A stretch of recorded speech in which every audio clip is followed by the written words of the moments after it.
Hi guys! Good morning! Welcome back na naman sa ating channel. Ito guys, syempre alam mo naman ang daddy nyo, ang hilig niyang kumain. Kasi talagang bata pa lang ako, mahilig na ako sa mga pagkain. Kaya tuwing morning, hindi talaga makakalis sa akin ng kanin. Kahit simpleng ulam lang guys, okay na sa akin. Kahit nga minsan chichirya o tuyo o chicharon, okay na, o mga cracker. Ito guys, meron dun sa amin na munggo na masarap. Kaya mula nung natikman ko siya guys, ulit-ulit ko na. Kaya ito guys, papakita ko sa inyo munggo na may malaking buto-buto. Napakasarap guys. Kaya nawiwili ako pagka nakikita ko siya, parang uy, sarap ng munggo. Yun, kaya ito ang papakita ko sa inyo ang almusal ko ngayon guys. Kanin with rice as munggo na may malaking buto-buto. Tapos with coffee. Munggo. Ayan guys, ang laki ng buto-buto. Tapos coffee. Kanin. Tapos di mawawala to guys, sili. Kasi paborito ko talaga kumain pag may sili. Mas ginaganan kasi ako guys pag mayroon sili. Kaya ayan guys, samahan nyo ako. Kain tayo. Food trip tayo guys. Ayan na guys, kain na tayo. Lamong. Natin ang munggo.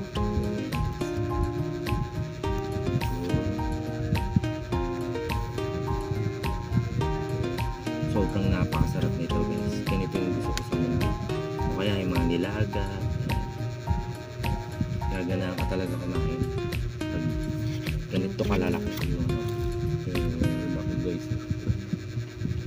Rar rar.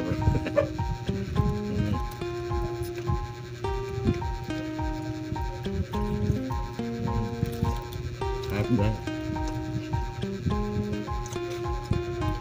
Munggo, kanin.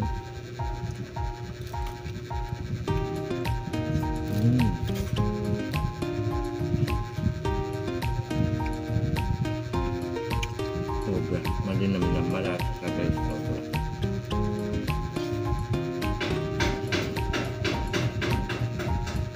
Hilig.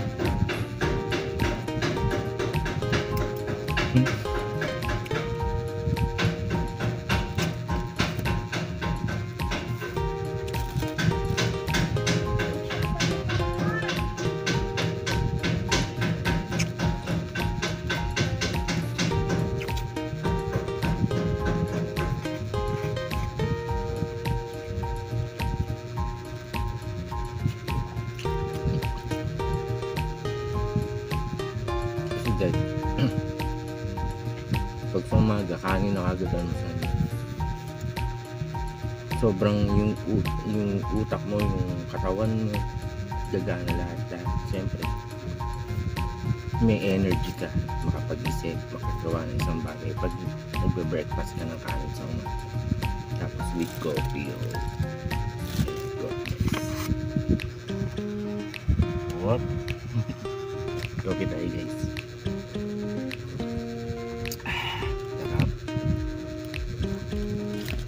Tayo naman mga Pilipino guys, hindi naman tayo masyado maselan.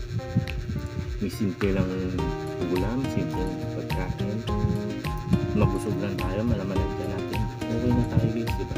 Hindi naman tayo masyadong maaarte tayo mga Pilipino.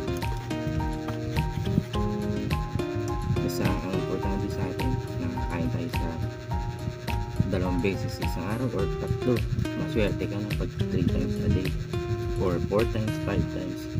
Pero tayo mga simple lang na hindi pa naman tayo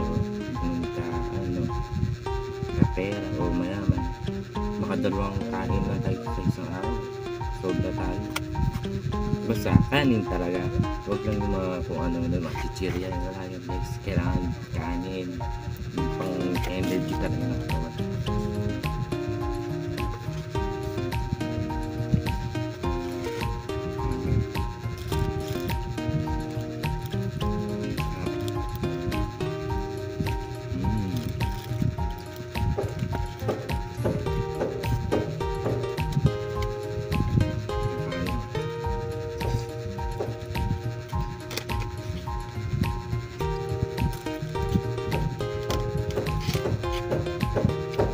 Ako guys, pagkain talaga, hindi ako painom ng tubig. Kasi pag inom ka ng inom ng tubig, kalat tubo mo.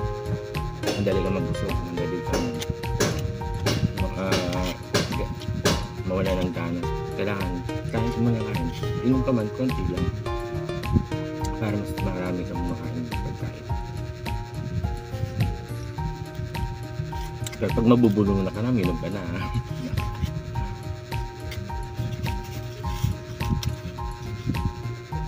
Sili. Hindi pala ako nakabili ng sili sa palengke kagabi, nakalimutan ko, kaya sili ko 2 piraso. Pero hindi talaga pwedeng hindi mawalan, hindi talaga pwedeng mawalan ng sili kasi mas malakas, mas ginagano ka man pag may sili.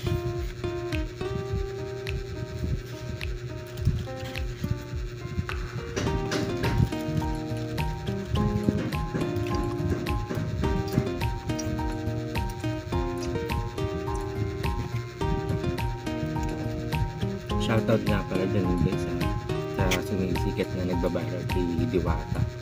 Yung para sa overload niya, hindi ko pa natitikman, pero pag natikman ko siguro talagang mapapakain din ng madami. Kasi may ganito din yun, may mga lalaki. Buto-buto yata yun, may laman-laman. Yun pa naman mga gusto ko. Gaganahan ako siguro, makakarami ako kanin. Ito, feeling ko na lang nasa ganun na rin ako guys.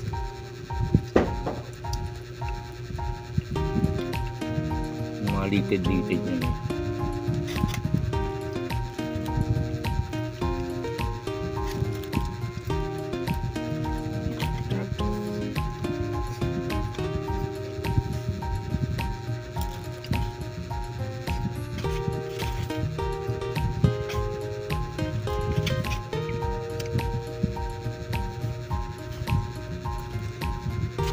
Kaya kayo mga kabataan dyan, pag puro junk foods kinakain nyo, magpapasok ka sa school, kanin, para mas makakasagot kayo sa teacher, mas nagagawa nyo yung mga achievement ano nyo sa school. Kasi pag bibili ka ng tinapay, mamaya may tutun ka na hindi ka makapag-isip sa sagot nyo sa school. Kaya pag busog ka, maganda yung kinain mo, nag-rice ka, kahit yung kanin itlog lang, basta mas importante talaga, mahalaga talaga pagkain. Kaya huwag kayo mag-junk foods, hindi maganda yun guys. Gatas, yan, manimitan nyo ng gatas.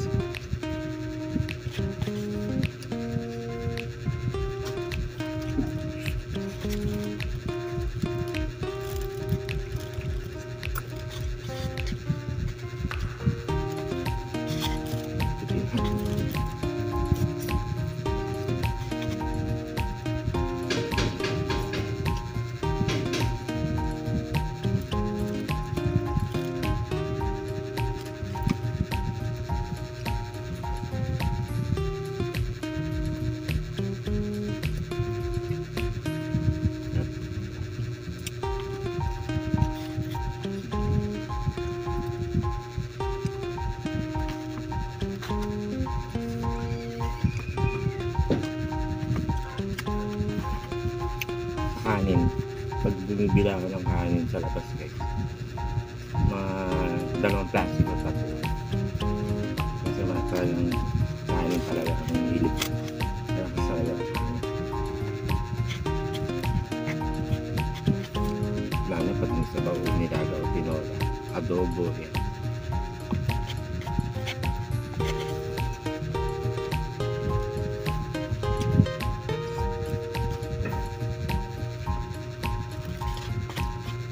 Yung mga sinasabing hindi sila sa kanin, isipin nyo lang, napakasarap na kinakain nyo, gagalahan na kayo kumain. Kahit simpleng ulam lang yan,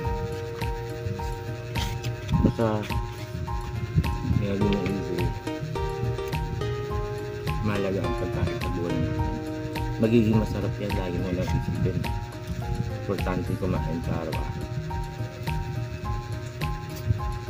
Hindi na kaya gan. Wala nang laman.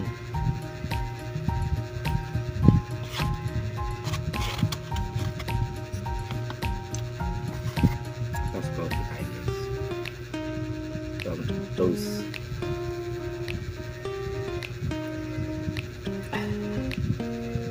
Sarap. Guys, sa susunod na vlog natin, mag-comment lang kayo kung ano gusto nyo gawin ko, ng comedy o kalokohan o nakakatawa. Kasi yun talagang talent ko. Komedyante ako talaga dati pa. Pero may time na seryoso. Kaso mas pagod yata comedy. Yun yung talaga lagi ko nagawang vlog guys. Tapos pag wala akong content mindset, ito yung food trip mukbang, simple mukbang yan. Kaya guys, shoutout sa mga lahat ng viewers natin. Excuse me. Sa mga nakasubscribe, sa mga patuloy na sumusuporta dyan. Kung may mga gusto kayong pagawa sa akin, kainin or comedy o anong gagawin ko, prank, comment na lang po dyan sa comment section natin. Ayun guys, happy po ako dahil andyan kayo. Tapos kada gumagawa ko ng sayaw o sa shorts video, mga nagsasubscribe, salamat po dyan sa mga nagsasubscribe sa akin sa shorts video. Kasi hindi ko talaga yung magsasayaw, acting na nakakatawa. Nagpapasalamat ako sa mga nagsasubscribe pag napapanood ako sa shorts video. Ayun guys, kita-kits na tayo sa susunod natin video or prank o video ano man. Yun. Salamat na maraming salamat sa inyo guys. Shoutout sa lahat, sa mga kaibigan natin dyan, sa kapatid na milis ko na nasa Korea, si Jonathan Osvaldo, sa mga anak ko, sipag lang kayo, pakabait lang kayo, love kayo ng daddy. Sa misis ko, shoutout sa iyo man. Saka sa mga kaibigan natin sa Lazada, shoutout sa mga taga 168, shoutout po mula first floor hanggang 6th floor kasi Boss Ramil, yan, kaibigan natin yan dyan sa admin. Saka sa mga taga 4th floor, yan, saka sa basement ng 168, kinala Ma'am Bella, Ma'am Maribel, kinala Ma'am Barbie, saka sa mga kasamahan niya, shoutout po sa buong Pilipinas. Sobrang salamat. Bye bye guys.